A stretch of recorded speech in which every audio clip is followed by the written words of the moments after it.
अस्सलाम वालेकुम students, I hope आप सब ठीक ठाक होंगे।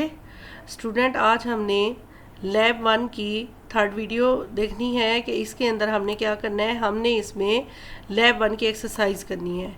लैब 1 की एक्सरसाइज जो है उसमें वो क्वेश्चन है कि जो बेसिक कंसेप्ट पे है। एक्चुअल में जो हमारा एडवांस डेटाबेस है वो स्टार्ट होगा लैब 2 से, ठीक है। अभी हम डेटाबेस के ही कुछ कंसेप्ट हैं जो कि हमने रिवाइज़ किए हैं, बेसिक कंसेप्ट हैं ये, जिनके बगैर हम आगे बढ़ नहीं सकते थे। अगर आपको कंसेप्ट रिवाइज करने हैं तो आप इस सीरीज़ की पहली 2 वीडियोस जो कि पार्ट 1 और पार्ट 2 के नाम की हैं वो आप पहले देख लें, ताकि एक्सरसाइज को सॉल्व करने में आपको हेल्प मिले। क्वेश्चन नंबर 1 में हमारे पास है display whole address of employee along with name. Mean कि हमने जो हमारे एम्प्लॉयज़ हैं उनका नेम और एड्रेस एम्प्लॉय के टेबल में से हमने शो करवाना है, लेकिन यहाँ पे बाउंड किया गया है कि column name must be employee name. Mean के नेम के कॉलम, नेम का जो कॉलम है उसका नाम एम्प्लॉय नेम होना चाहिए और जो एड्रेस का कॉलम है उसका नाम एड्रेस होना चाहिए। अब एड्रेस जो है वो होल एड्रेस हमने शो करवाना है, ठीक है। तो पहले मैं आपको दिखा देती हूँ कि एम्प्लॉय के टेबल में हमारे पास हैं कौन कौन से कॉलम। हम स्टैटिक की क्यूरी लगाते हैं एम्प्लॉय के टेबल पे, ताकि हमें पता चले कि एड्रेस जो होल एड्रेस बोला गया है तो इसमें कौन कौन सी चीज़ें जो है उनको हमने मर्ज करना होगा। तो स्टूडेंट, हमारे पास टोटल जो है employee ID, employee name, employee city, street, house number, ठीक है। तो हमने क्या करना है, इन 3 कॉलम को मर्ज करेंगे तो हमारे पास होल एड्रेस आ जाएगा। और एम्प्लॉय नेम का जो कॉलम है ई नेम का, तो इसको हमने करना है EMP नेम, ठीक है। तो अब हम क्या करेंगे, select E name as employ name, ठीक है। तो ये हमारे पास जो ई नेम है उस वाला मामला तो हो गया सॉल्व। हमारे पास जो कॉलम का नेम आ जाएगा, यहाँ पे हमने कॉलम एलियासिंग यूज़ किया है। कॉलम एलियासिंग यूज़ करने के लिए हम क्या करते हैं, या तो हम सिंगल कोटेशन यूज़ करते हैं, उसके अंदर हम टेम्परेरी कॉलम का नाम चेंज करते हैं, या फिर हम ब्रैकेट यूज़ करते हैं, ठीक है। उसके बाद हमने क्या करना है कि हमारे पास 3 ये जो कॉलम है, सिटी का है, स्ट्रीट का है और हाउस नंबर का है, इनको हमने कॉन्केटिनेट करना है, ठीक है। तो पहले एक स्ट्रिंग मैंने लगा दी है स्ट्रीट नंबर, और उसके बाद स्पेस डाल के तो इसको मैंने सिंगल कोट में इनकोड कर दिया है। फिर उसके बाद ई स्ट्रीट कनकेटिनेट किया है। हमारे पास प्लस का साइन यहाँ पे एज अ कनकेटिनेटर यूज़ हो रहा है, एज अ अरिथमेटिक ऑपरेटर नहीं यूज़ हो रहा, ठीक है। और उसके बाद फिर हमने एक स्ट्रिंग लगाई है हाउस नंबर की, और हमारे पास ये जो हाउस नंबर है ना, इसकी डाटा टाइप है number data type. Number data type अगर आपने कनकेटिनेट किया इसको स्ट्रिंग के साथ तो एरर आएगा। हमने पहले जो इसकी डाटा टाइप है जो कि नंबर डाटा टाइप है, इसको हमने चेंज करना है करैक्टर डाटा टाइप में, ठीक है। उसके लिए हमने कास्ट का यहाँ पे फंक्शन यूज़ किया। अगर आप चाहें तो आप कन्वर्ट का फंक्शन भी यूज़ कर सकते हैं, ठीक है। कन्वर्ट का जो फंक्शन होता है वो कुछ इस तरह से होता है, हमने कन्वर्ट लिखना होता है और पहले हम वो डाटा टाइप लिख लेते हैं कि जिसमें हमने एट्रीब्यूट को चेंज करना है, और फिर उसके बाद हम क्या करते हैं कि हम एट्रीब्यूट का नाम लिख लेते हैं, ठीक है, कॉमा सेपरेट करके। ये 2 फंक्शन है, कास्ट का भी और कन्वर्ट का भी, टेम्परेरी तौर पे किसी भी एट्रीब्यूट की डाटा टाइप को चेंज करने के लिए। यहाँ पे हम जो एम्प्लॉय हाउस नंबर है उसकी डाटा टाइप टेम्परेरी तौर पे हम चेंज कर रहे हैं सिर्फ इस रिज़ल्ट सेट के लिए, ठीक है। ये जो हमें क्वेश्चन गिवन है सिर्फ इस रिज़ल्ट सेट को शो करवाने के लिए हम ये डाटा टाइप चेंज कर रहे हैं, अदरवाइज़ ये कोई परमानेंट चेंज नहीं होता। उसके बाद फिर हमने क्या किया, हमने एक स्पेस यहाँ पे कर दी, ठीक है, स्ट्रिंग के थ्रू, और फिर ई सिटी का नेम आ जाएगा और इसको हम शो करवा रहे हैं एज एड्रेस, ठीक है। इसको हम एड्रेस में शो करवाएंगे तो यहाँ पे हमने कॉलम एलियासिंग दे दी है और कॉलम का जो टेम्परेरी नेम हमने रखा है वो है एड्रेस का, ठीक है, फ्रॉम एम्प्लॉय। अब हम इस पूरी क्यूरी को एग्जीक्यूट करते हैं तो हमारे पास स्टूडेंट देखिए एम्प्लॉय का जो नेम का कॉलम है टेम्परेरी तौर पे उसका नेम चेंज हो गया है, EMP नेम हो गया है। और ये है एड्रेस का कॉलम, इसमें आप देखें पहले स्ट्रीट नंबर है, ये वाली जो स्ट्रिंग है स्ट्रीट नंबर और स्पेस ये वाली है, ठीक है। उसके बाद ये स्ट्रीट का नंबर आ रहा है, ये जो 3 आ रहा है 3 5 5 7 7। उसके बाद ये वाली स्ट्रिंग शो हो रही है, पहले स्पेस है और उसके बाद हाउस नंबर है और फिर स्पेस है, ठीक है। फिर उसके बाद ये जो हाउस नंबर है ये शो हो रहा है 252 259 59 79 और 70। फिर उसके बाद ये स्पेस शो हो रही है, 1 स्पेस है। फिर सिटी का नेम है, अब ये सिटी नेम हमारे पास इस्लामाबाद रावलपिंडी रावलपिंडी रावलपिंडी आ रहे हैं। और यूँ इसका कॉलम एलियासिंग के थ्रू हमने जो नाम चेंज किया है वो है एड्रेस। हाँ जी, इसके बाद जो हमारे पास सेकंड क्वेश्चन है ये है display 30% top record of employee. Mean के एम्प्लॉयज़ के टेबल के अंदर हमारे जितने भी रिकॉर्ड्स पड़े हुए हैं उन रिकॉर्ड्स का 30% करें तो वो वाले रिकॉर्ड हमें चाहिए, वो वाली रोज़ हमें चाहिए, लेकिन वो कौन सी रोज़ हों, जो टॉप वाली रोज़ हों, ठीक है। ये फॉर एग्ज़ाम्पल ये अगर आपका एम्प्लॉय का टेबल है तो इसमें देखें हमारे पास टॉप की रो है 1 की, ठीक है, जिसकी EID 1 है। फिर उसके बाद सेकंड टॉप की है जिसकी EID 2 है। फिर थर्ड टॉप है जिसकी EID 3 है, ठीक है। अब इसमें से 30% हमको रिज़ल्ट चाहिए तो हमने क्या क्यूरी लिखनी है, सेलेक्ट टॉप, ये जो टॉप है ये कीवर्ड है, फिर 30 ये वाला नंबर है और परसेंटेज का साइन नहीं आता, परसेंटेज का ये वर्ड आता है। उसके बाद ये स्टेरिक मास्ट होता है फ्रॉम एम्प्लॉय।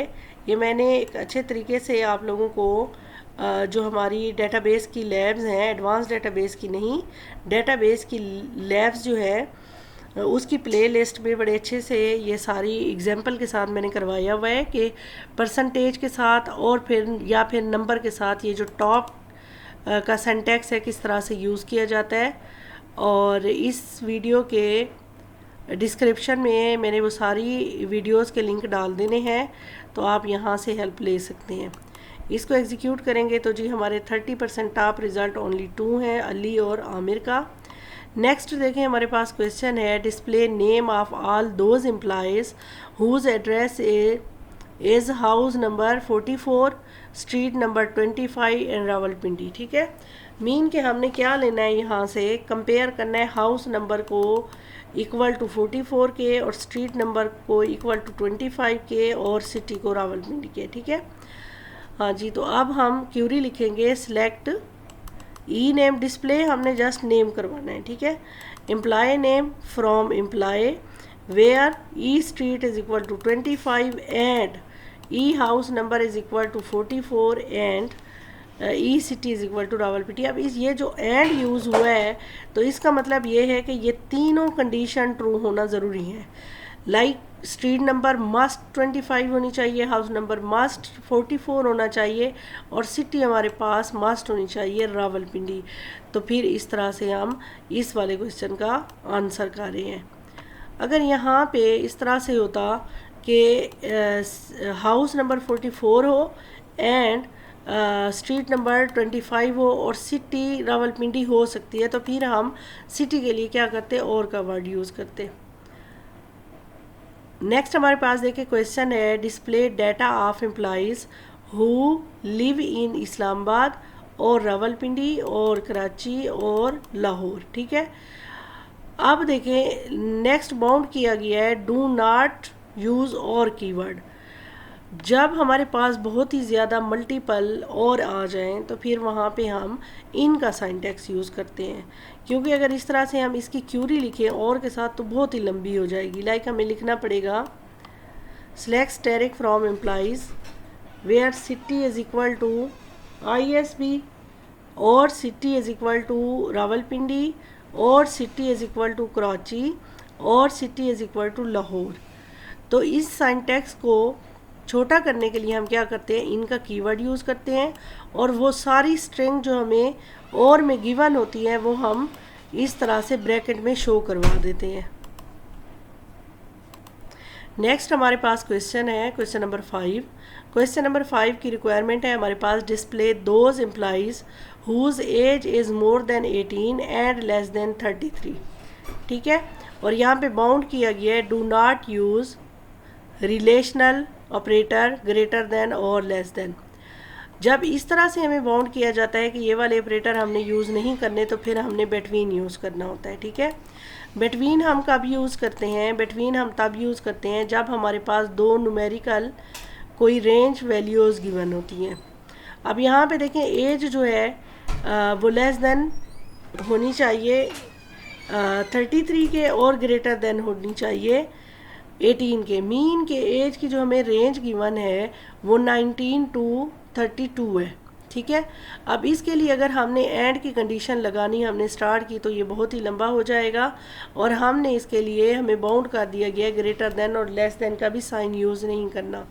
तो तब हम क्या करेंगे? बिटवीन यूज़ करेंगे। बिटवीन में अब 19 और 32 इंक्लूडेड है। ठीक है, जब भी हम बिटवीन का कीवर्ड यूज़ करते हैं और उसके साथ हम कोई भी स्मॉलेस्ट और लार्जेस्ट वैल्यूज़ देते हैं तो ये दोनों स्मॉलेस्ट और लार्जेस्ट वैल्यूज़ बिटवीन में इंक्लूडेड होती हैं। तो यहाँ पे हमारे पास प्रोजेक्टेड कॉलम कोई भी मेंशन नहीं था तो हम सिलेक्ट स्टेरिक की क्यूरी लगाएंगे। प्रोजेक्टेड कॉलम का मतलब स्पेसिफिक कॉलम, जैसे कि हमें फर्स्ट वाली क्यूरी में कहा गया था, यहाँ पे देखें आप डिस्प्ले नेम्स एंड एड्रेस, तो यहाँ पे हमारे पास जो थे projected column specific column mention थे। तो इस क्यूरी में हमारे पास स्पेसिफिक कॉलम मेंशन नहीं है, जबकि कहा गया डिस्प्लेज दोज एम्प्लॉइज, तो फिर हम स्टेरिक की क्यूरी लगाएंगे। Select asterisk from employ where age between 19 and 32, ये हमारी क्यूरी बन जाएगी। नेक्स्ट देखिए हमारे पास क्वेश्चन है डिस्प्ले ऑल दोज एम्प्लॉइज़। यहाँ पे भी कोई प्रोजेक्टेड कॉलम नहीं है, स्पेसिफिक कॉलम नहीं है, तो हम स्टेरिक की क्यूरी लगाएंगे। Whose name start with S and does not contain I in it. ठीक है, मीन के बाउंड किया गया है कि नाम जो है वो स्टार्ट हो रहा हो एस के साथ और नाम के अंदर कहीं पे भी आई नहीं होना चाहिए। तो हम क्या करेंगे? Select asterisk from employ where, जब इस तरह से कोई कंडीशन गिवन हो कि डाटा हो हमारा करेक्टर टाइप, ठीक है, करेक्टर डाटा टाइप हो और उसमें हमें कुछ हिंट गिवन हो, तो हम लाइक या फिर नॉट लाइक का हम यूज़ करते हैं। ठीक है, अब इसके लिए हम लाइक का यूज़ करेंगे और इसके लिए आई के लिए हम नॉट लाइक का यूज़ करेंगे। Select asterisk from employ where E name like S percentage. S का मतलब है कि एस से स्टार्ट हो और परसेंटेज का मतलब है कि एस के बाद 0, 1 और मोर देन 1 लेटर कोई से भी हो सकते हैं। ठीक है, एंड ये पहले वाली ये वाली रिक्वायरमेंट पूरी हो गई कि नाम स्टार्ट होना चाहिए एस के साथ। दूसरी रिक्वायरमेंट के लिए एंड और उसके बाद E name not like percentage I percentage, mean के आई से पहले भी कोई लेटर हो भी सकता है, नहीं भी हो सकता, और आई के बाद भी हो भी सकता है, नहीं भी हो सकता। बस ये है कि आई नहीं होना चाहिए। अगर हम यहाँ पे जस्ट आई लिख देते तो वो बाकी सब का डाटा दे देता कि जहाँ पे आई के आगे पीछे कोई और लेटर यूज़ हो रहे हो। ठीक है, और सिर्फ हमें वो ना देता जहाँ पे सिर्फ एम्प्लॉय का नाम सिर्फ एक ही लेटर है और वो आई है। ठीक है स्टूडेंट, मैं आपको ये कंसेप्ट समझाना चाह रही हूँ कि यहाँ पे परसेंटेज का साइन देना मस्ट है, क्योंकि आई के आगे पीछे लेटर लाजमी होंगे, सिर्फ आई नाम नहीं होता किसी का। नेक्स्ट देखें हमारे पास क्वेश्चन है display all cities of employee. Cities को हमने सिर्फ क्या करना है? शो करवाना है। और नेक्स्ट हमारे पास कंडीशन है city name must not repeat. Cities का नाम रिपीट नहीं होना चाहिए, तो हम डिस्टिंक्ट का कीवर्ड यूज़ करेंगे। प्रोजेक्टेड कॉलम हमारे पास सिर्फ सिटी है। Select distinct employee city from employee. ठीक है, तो हमारे पास ये देखें डिस्टिंक्ट सिटी आ गई हैं, यूनिक सिटी आ गई हैं, कोई भी सिटी रिपीट नहीं हो रही। नेक्स्ट स्टूडेंट हमारे पास क्वेश्चन है display all employees of Islamabad. Employee must be display from younger to older. पहली बात तो ये है कि जिनका सिटी इस्लामाबाद होना चाहिए वो एम्प्लॉय हमने शो करवाने हैं, और उसके बाद हमने इनको एज वाइज करवाना है। ठीक है, यंगर टू ओल्डर मीन के असेंडिंग आर्डर में एज आनी चाहिए, तो यहाँ पे आर्डर बाय की क्लास यूज़ होगी।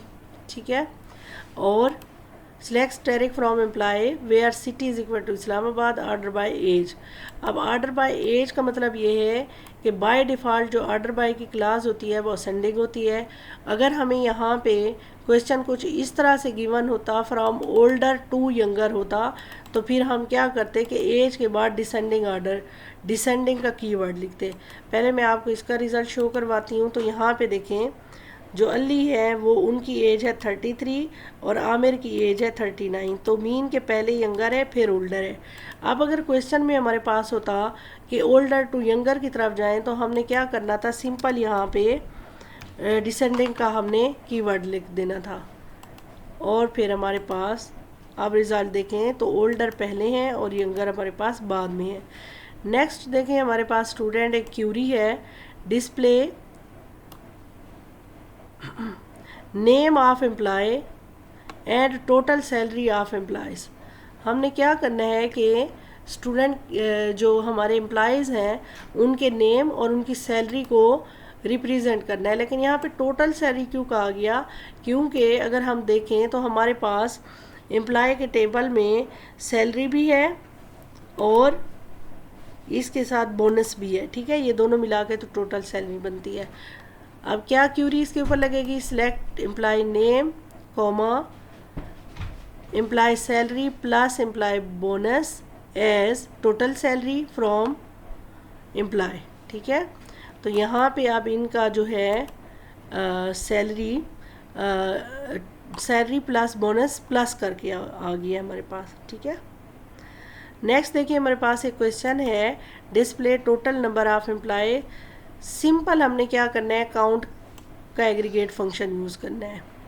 ये सारे कंसेप्ट हमने प्रीवियस लैब्स में रिवाइज़ किए हुए हैं। अगर आप डेटाबेस वाली लैब ना भी देखें तो एडवांस डेटाबेस की जो पहली 2 लैब्स हैं, जो 2 वीडियोस हैं, आप उनको देख लें तो भी आपके जो हैं कंसेप्ट वो क्लियर हो जाएंगे। तो स्टूडेंट यहाँ पे हमने क्या किया, सिलेक्ट काउंट स्टेरिक एज। अब ये जो हमारे पास काउंट होकर रिज़ल्ट आएगा तो जो कॉलम होगा उसका नाम होगा टोटल एम्प्लॉयज़। ठीक है, अब यहाँ पे देखें कि हम कॉलम एलियासिंग में डबल कोटेशन भी यूज़ कर सकते हैं। तो 3 चीज़ें यूज़ हो सकती हैं, आप यहाँ पे ब्रैकेट यूज़ कर लो, या सिंगल कोट यूज़ कर लो, या फिर डबल कोट यूज़ कर लो, एक ही बात है।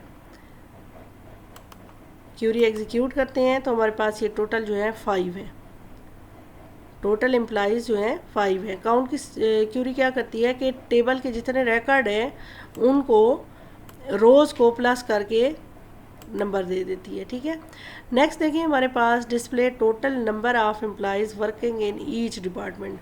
अब हमारे पास जो डिपार्टमेंट है वो डिफरेंट है। अब हर एक डिपार्टमेंट के अंदर कितने एम्प्लॉयज़ काम कर रहे हैं ये हमने करना है।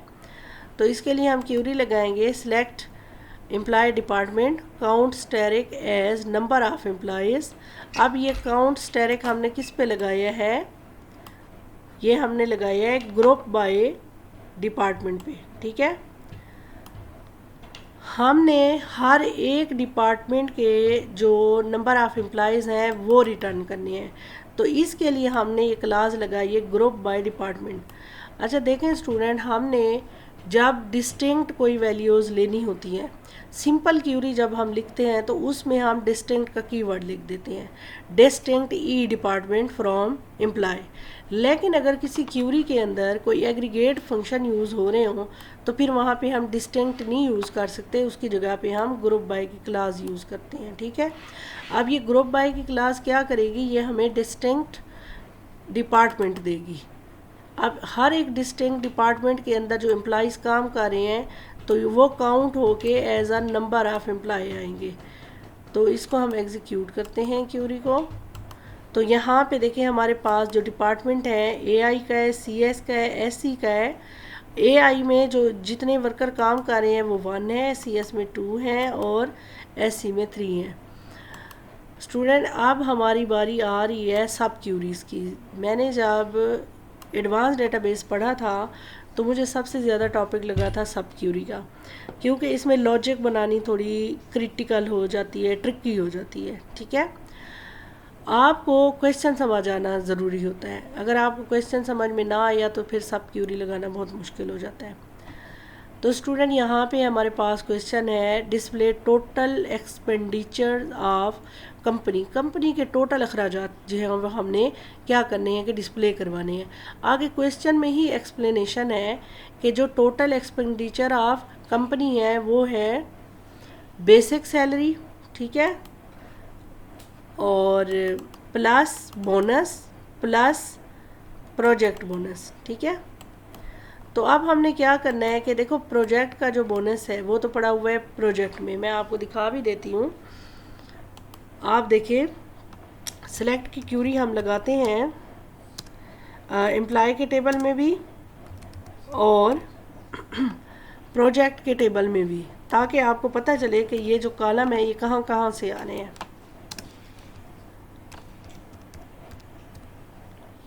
एम्प्लॉय और प्रोजेक्ट, ठीक है। अब हम इन दोनों क्यूरीज़ को एग्जीक्यूट करते हैं तो देखें हमारे पास दोनों क्यूरीज़ का रिज़ल्ट आ गया है। स्टूडेंट, ये जो हमारा एनवायरनमेंट होता है माइक्रोसॉफ्ट एसक्यूएल सर्वर मैनेजमेंट का, तो इसका भी मैंने ब्रीफ डिस्क्रिप्शन दी हुई है। जो हमारी डेटाबेस की लैब 1 है उसमें, उसको आप देख सकते हैं। तो ये हमारा जो होता है ये वर्किंग एरिया होता है। इसके अंदर हम क्या करते हैं कि क्यूरीज़ लिखते हैं और यहाँ पे इस एरिया में हमारे क्या होते हैं कि रिज़ल्ट सेट शो होते हैं। और रिज़ल्ट सेट जो हमारे होते हैं वो दो तरह के होते हैं, एक में हमारा रिज़ल्ट सेट होता है और दूसरे में हमारा मैसेज होता है। ठीक है, अब यहाँ पे देखें पाँच रोज़ अफेक्टेड है। ठीक है, क्योंकि हमने क्या किया है कि दोनों में देखो 5 रिकॉर्ड हैं, तो ये हमारे सामने डिस्प्ले हुए हैं। तो स्टूडेंट, मैं आपको दिखाना ये चाह रही थी कि हमारे पास जो सैलरी का कॉलम है और जो बोनस का कॉलम है ये पड़े हुए हैं टीचर के टेबल में, और जो प्रोजेक्ट बोनस का कॉलम है ये पड़ा हुआ है प्रोजेक्ट में। अब इन दोनों जो हमारे टेबल्स हैं एम्प्लॉय का और प्रोजेक्ट का, इन दोनों के दरमियान में जो EID है इसकी वजह से लिंक बना हुआ है। EID एम्प्लॉय ID जो है वो एज अ फॉरेन की यूज़ हुई है प्रोजेक्ट के अंदर। अब हमने सब क्यूरी लगानी है। सब क्यूरी में देखो, एक क्यूरी के अंदर हम क्या कर सकते हैं कि जो ई बोनस है और ई सैलरी है इन दोनों को तो काउंट कर सकते हैं, लेकिन सब क्यूरी में फिर जाके हम क्या करेंगे, पी बोनस को हम कैलकुलेट करेंगे।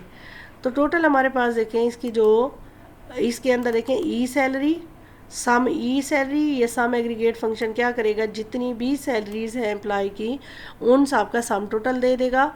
और यहाँ पे जो सम का फंक्शन है वो जो बोनस है, बोनस का कॉलम है, इसकी सारी की सारी वैल्यूज़ को प्लस करके दे देगा।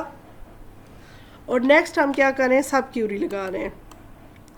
ये सब क्यूरी क्या कर रही है कि ये प्रोजेक्ट के कॉलम में से जो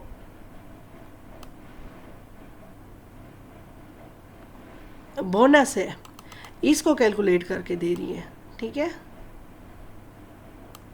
मीन के हमें तीन ही चीज़ों के को प्लस करके हमने टोटल कंपनी का एक्सपेंडिचर बताना था। फर्स्ट वन था सैलरी, तो ये सैलरी का सम आ गया। सेकंड वन था बोनस, ये बोनस का सम आ गया। और थर्ड वन था प्रोजेक्ट बोनस, तो ये प्रोजेक्ट बोनस का सम टोटल आ जाएगा। और इस तरह से हम इसका कॉलम एलियासिंग को यूज़ करते हुए इस कॉलम का नाम रख रहे हैं टोटल एक्सपेंडिचर्स फ्रॉम एम्प्लॉय। तो इस क्यूरी को अब हम कर देंगे एग्जीक्यूट, तो ये टोटल एक्सपेंडिचर्स हमारे पास आ जाएंगे। नेक्स्ट आप देखें, हमारे पास क्वेश्चन है display name of project in which Ahmar is working. हमने क्या करना है कि वो वाले प्रोजेक्ट लाने हैं कि जो अहमर को असाइन किए गए हैं या जिनके अंदर अहमर काम कर रहे हैं। तो यहाँ पे भी सब क्यूरी लगेगी कि देखो हमारे पास प्रोजेक्ट के कॉलम के अंदर प्रोजेक्ट नेम पड़े हुए हैं, ठीक है, जबकि अहमर जो है ये एम्प्लॉय का नेम है। हमने सबसे पहले तो प्रोजेक्ट का ही नाम हमने लेना है, display name of project, main हमारी क्यूरी ये है, ये फिर सब क्यूरी में आ जाएगा। Select project name from project where employee ID in के बाद हमने क्या करना है, सब क्यूरी हमने यूज़ करनी है, और सब क्यूरी में हम लिख देंगे select E I D from employ where E name is equal to Ahmar. ये हमें select E I D, projected column क्या है, ई आई डी है, ये वाली क्यूरी जो हमें डेटा रिट्रीव करके देगी वो ई आई डी होगी, किसकी होगी, जिसका नाम अहमर है, और ये ई आई डी असाइन हो जाएगी इस वाली ई आई डी को, ठीक है। अच्छा जी, नेक्स्ट आप देखें, हमारे पास क्वेश्चन है display total project bonus of Danish. Danish को टोटल प्रोजेक्ट बोनस कहाँ जो मिल रहा है वो हमने डिस्प्ले करना है। तो मीन के मेन हमारी जो क्यूरी है डिस्प्ले टोटल प्रोजेक्ट बोनस है, ठीक है। तो हम क्या करेंगे, select sum project bonus as total project bonus, ये इसका कॉलम एलिएशन के थ्रू हमने नाम रख दिया, from project where E I D के बाद हम क्या करेंगे कि हम सब क्यूरी लगाएंगे। ये सब क्यूरी क्यों लगाएंगे कि हमें दानिश का जो नाम है ना वो चाहिए, उसके लिए हम ये दानिश का नाम लेने के लिए हम क्या करेंगे, सब क्यूरी लगाएंगे। तो हमारे पास टोटल हो जाएगी ये वाली query, select sum P bonus as total project bonus from project where E I D and select E I D from employ where E name is equal to Danish, ठीक है। तो यहाँ पे कोई भी दानिश नाम का या फिर एम्प्लॉय नहीं होगा, या फिर उसको कोई प्रोजेक्ट असाइन नहीं किया गया होगा जो हमारे पास डेटा पड़ा है उसके मुताबिक, लेकिन आपके क्वेश्चन का आंसर इस तरह से ही बनेगा। नेक्स्ट देखिए, हमारे पास क्वेश्चन है display total expenditure of only those department. अब expenditure on the basis of department हमने फाइंड करना है। तो डिपार्टमेंट हमारे जो हैं वो किस में पड़े हुए हैं, वो हमारे एम्प्लॉय के टेबल में पड़े हुए हैं, ठीक है। तो एम्प्लॉय के टेबल के ऊपर क्यूरी लगाएंगे हम।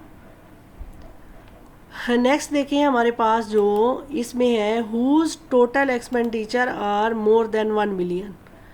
तो हम क्या लिखेंगे, select E department sum E salary as total expenditure from employ group by E department having. अब यहाँ पे वेयर की क्लास आनी चाहिए थी, लेकिन क्योंकि हमने यूज़ किया एग्रीगेट फंक्शन तो हम हैविंग की क्लास यूज़ करेंगे। Sum into E salary is greater than 1 million, ठीक है। तो देखें किस तरह से हम अगर क्वेश्चन को अगर हम एनालाइज करें तो हम किस तरह से टारगेट की तरफ जाते हैं। डिस्प्ले हमने टोटल एक्सपेंडिचर करवाने हैं, किसके, डिपार्टमेंट्स के। अब कौन से डिपार्टमेंट के कि जिनका एक्सपेंडिचर जो है वो 1 मिलियन से, टोटल एक्सपेंडिचर 1 मिलियन से ज़्यादा हो। तो इस क्यूरी को हम एग्जीक्यूट करेंगे। अगर आपके माइंड में ये आ रहा हो कि जो एक्सपेंडिचर में सिर्फ सैलरी नहीं आती है तो आप सैलरी प्लस बोनस भी कर सकते हो, ठीक है। नेक्स्ट आप देखें, हमारे पास एक क्वेश्चन है क्रिएट एम्प्लॉय टेबल।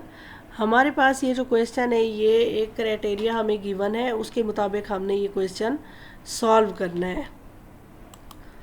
स्टूडेंट, हमें जो क्राइटेरिया गिवन है उसमें हमें ये कहा गया है कि एम्प्लॉय का टेबल बनाएं, और एम्प्लॉय के टेबल में जो ई आई डी का कॉलम हो वो प्राइमरी की होना चाहिए, फिर उसके बाद एम्प्लॉय का नेम का कॉलम हो, फिर एम्प्लॉय के एज का कॉलम हो, और हमें पता है कि नेम का कैरेक्टर डेटा टाइप होती है और एज के लिए इंट डेटा टाइप होती है। फिर सिटी का कॉलम होना चाहिए कैरेक्टर डेटा टाइप का, फिर स्ट्रीट का कॉलम होना चाहिए कैरेक्टर डेटा टाइप का, फिर हाउस नंबर हो, house number integer data type का होता है। फिर उसके बाद बेसिक सैलरी होनी चाहिए। तो बेसिक सैलरी डेसिमल में भी आप कर सकते हो और आप फ्लोट में भी कर सकते हो। बोनस है ये भी फ्लोट में भी हो सकता है और डेसिमल में भी हो सकता है। फिर रैंक हो तो रैंक का जो डेटा टाइप होता है वो कैरेक्टर डेटा टाइप होता है। फिर उसके बाद डिपार्टमेंट हो, और डिपार्टमेंट की जो डिफ़ॉल्ट वैल्यू होनी चाहिए वो CS होनी चाहिए। ये डिफ़ॉल्ट वैल्यू क्या होती है ये मैंने प्रीवियस लैब में बहुत अच्छे से डिस्कस किया है, आप प्रीवियस लैब मेरी देख सकते हो। फिर उसके बाद बेसिक सैलरी डेसिमल में भी हो सकता है और फ्लोट में भी हो सकता है। फिर रैंक हो तो रैंक का जो डेटा टाइप होता है वो कैरेक्टर डेटा टाइप होता है। प्रीवियस वीडियो में सारी चीज़ें अच्छे से समझाई हैं। उसके बाद कहा गया है कि प्रोजेक्ट का टेबल बनाएं। तो प्रोजेक्ट के टेबल में असल में क्वेश्चन का आंसर है, ठीक है, क्वेश्चन ही मैं आपको बता रही हूँ। क्वेश्चन में ये रिक्वायरमेंट थी कि जो प्रोजेक्ट की आईडी, एक प्रोजेक्ट की आईडी का कॉलम हो, प्रोजेक्ट के नेम का कॉलम हो, प्रोजेक्ट बोनस का कॉलम हो, और ड्यूरेशन, प्रोजेक्ट की ड्यूरेशन का कॉलम हो, और फिर इसके अंदर एक EID का कॉलम हो, मीन के एम्प्लॉय आईडी का। अब ये एम्प्लॉय आईडी जो है ये आ रही है आपके एम्प्लॉय के टेबल में से एज आ फॉरेन की, और फिर एम्प्लॉय आईडी और प्रोजेक्ट आईडी मिल के क्या बना रही है, प्राइमरी की बना रही है, ठीक है।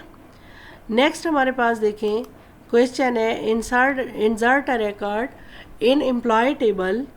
हमने क्या करना है कि एम्प्लॉय के टेबल में हमने एक रिकॉर्ड इंसर्ट करवाना है। You must not enter department and bonus, ठीक है। तो जब हमारे पास कोई स्पेसिफिक कॉलम होते हैं जिनमें हमने डाटा एंटर करवाना होते हैं, और बाकी कॉलम में जब हमने डाटा एंटर नहीं करवाना होता, तो फिर स्टूडेंट ये भी मैंने लास्ट लैब में आपको लास्ट वीडियो में बताया हुआ है कि हम किस तरह से करवाते हैं कि हम इंसर्ट की क्यूरी कुछ इस तरह से लगाते हैं।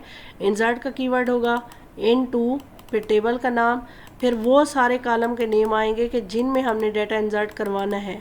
जिनमें हमने डाटा इंसर्ट नहीं करवाना, लाइक जो डिपार्टमेंट का कॉलम है या बोनस का कॉलम है, तो वो हम यहाँ पे मेंशन नहीं करेंगे, ठीक है। और इसके बाद वैल्यूज़ का कीवर्ड आएगा, और फिर हम क्या करेंगे, EID के लिए 1, फिर नेम के लिए जॉन, एज के लिए 30, सिटी में न्यूयॉर्क, स्ट्रीट में ब्रॉडवे, हाउस नंबर में 123, और फिर उसके बाद बेसिक सैलरी के लिए 50,000 और रैंक के लिए मैनेजर। ये डाटा हम क्या करेंगे, अकॉर्डिंग टू द एट्रीब्यूट, उसकी डाटा टाइप के मुताबिक, हर एट्रीब्यूट की डाटा टाइप के मुताबिक हम क्या करते हैं कि डाटा इसमें इंसर्ट करवाते हैं जब हमने स्पेसिफिक करवाना हो। और जब हमने एक पूरा का पूरा रिकॉर्ड इंसर्ट करवाना हो, तो फिर हमें इस तरह से ये जो हमने नाम मेंशन किए हैं एट्रीब्यूट्स के, ये फिर हमें करवाने की ज़रूरत नहीं पड़ती। हम सीधा सीधा लिखते हैं इंसर्ट इनटू एम्प्लॉय वैल्यूज़, और फिर हम वैल्यूज़ हर एक एट्रीब्यूट की डाटा टाइप के मुताबिक हम देते जाते हैं। स्टूडेंट नेक्स्ट हमारे पास जो क्वेश्चन है, change basic salary of all employees add increment of 5% to all. क्या करना है हमने कि पूरे के पूरे एट्रीब्यूट में हमने 5% का इंक्रीमेंट लगाना है। तो उसके लिए हमारे पास हम अपडेट की क्यूरी लगाएंगे, क्योंकि हम न्यू रिकॉर्ड तो इंसर्ट नहीं कर रहे, हम पहले से मौजूद जो हमारे पास डाटा है उसमें चेंज कर रहे हैं। तो इसके लिए हम अपडेट की क्यूरी लगाते हैं। अपडेट एम्प्लॉय, जो टेबल हमने जिसकी कुछ वैल्यूज़ चेंज करनी है। सेट सैलरी, कौन से एट्रीब्यूट को चेंज करना है, सैलरी के। Salary is equal to salary multiplied by 1.05। 1.05 का मतलब है 5%, ठीक है। तो हर एक वैल्यू में 5% का इंक्रीमेंट लग जाएगा। नेक्स्ट देखिए हमारे पास क्यूरी है, delete only those employees whose salary is above 1 million. हमने क्या करना है, डिलीट की क्यूरी लगानी है। Delete from employ where salary plus bonus. अब इसकी टोटल सैलरी तो बनेगी बोनस और सैलरी को मिला के, जब ये दोनों ग्रेटर देन 1 मिलियन हो जाएंगे तो उनका रिकॉर्ड क्या हो जाएगा कि डिलीट हो जाएगा। नेक्स्ट देखिए हमारे पास क्वेश्चन है, change data type employ bonus to float.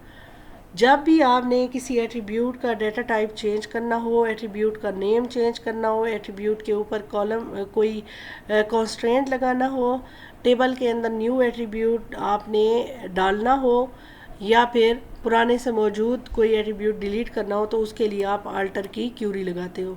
जो अपडेट की क्यूरी होती है ये रो लेवल पे होती है, ठीक है।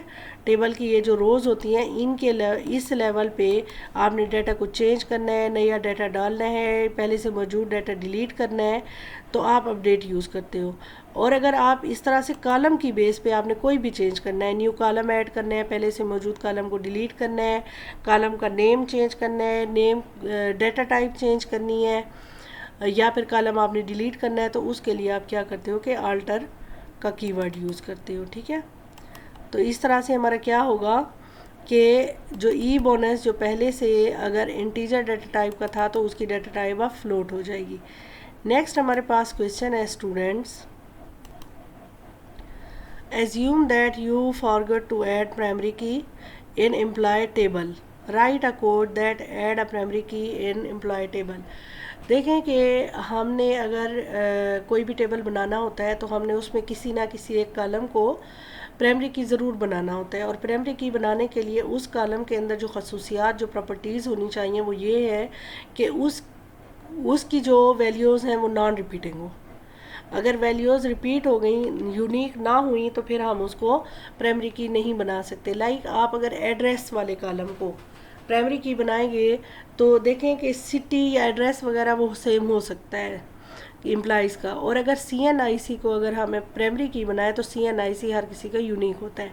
अब अगर टेबल बनाते वक्त हम किसी एक कॉलम को प्राइमरी की बनाना भूल गए हैं, तो क्योंकि कॉलम लेवल पे हमने चेंज करना है तो हम टेबल को अल्टर करेंगे। ठीक है, अल्टर का कीवर्ड यूज़ करेंगे, और इसके साथ हम क्या करेंगे कि कांस्टेंट हम ऐड करेंगे, और जब भी कांस्टेंट कोई लगाते हैं कांस्टेंट का नाम लिखते हैं, तो ये कांस्टेंट का नाम है। P के एम्प्लॉय मीन के एम्प्लॉय को हम प्राइमरी की असाइन कर रहे हैं, तो हमारी टोटल क्यूरी हो जाएगी alter table employ add constraint P K employ primary key, और फिर कौन से कॉलम को बनाना चाह रहे हैं, EID को बनाना चाह रहे हैं, तो हम वो मेंशन कर देंगे। नेक्स्ट हमारे पास है drop primary key constraint you created in above query, mean के हम कोई भी कांस्टेंट बना सकते हैं तो हम उसको ड्रॉप भी कर सकते हैं। ठीक है, और ड्रॉप करने के लिए भी हम अल्टर की क्यूरी लगाएंगे क्योंकि कॉलम लेवल का चेंज है। Alter table employ drop constraint P K employ, बस सिंपल हमने कांस्टेंट का कीवर्ड लिखना है और उसके बाद हमने कांस्टेंट का नेम लिख देना है। नेक्स्ट है हमारे पास question, add a new column E father name, employee का father name in employ table. अब हमें पता है कि कॉलम लेवल का चेंज है तो हमने अल्टर की क्यूरी लगानी है, और फिर हमने एम्प्लॉय फादर नेम का कॉलम ऐड करवाना है और इसकी हमने डाटा टाइप लिख देनी है। ठीक है, अल्टर टेबल एम्प्लॉय ऐड ई फादर नेम, और फिर इसकी हमने वेयर केयर डाटा टाइप कर देनी है। लास्ट क्यूरी है हमारे पास, drop E age column from employee. अगर हम न्यू कॉलम बना सकते हैं तो कॉलम को ड्रॉप भी कर सकते हैं। अल्टर की हम क्यूरी लगाएंगे, alter table employ drop column age, बस इसको एग्जीक्यूट करेंगे तो फिर हमारा ये जो एज का कॉलम है ये ड्रॉप हो जाएगा।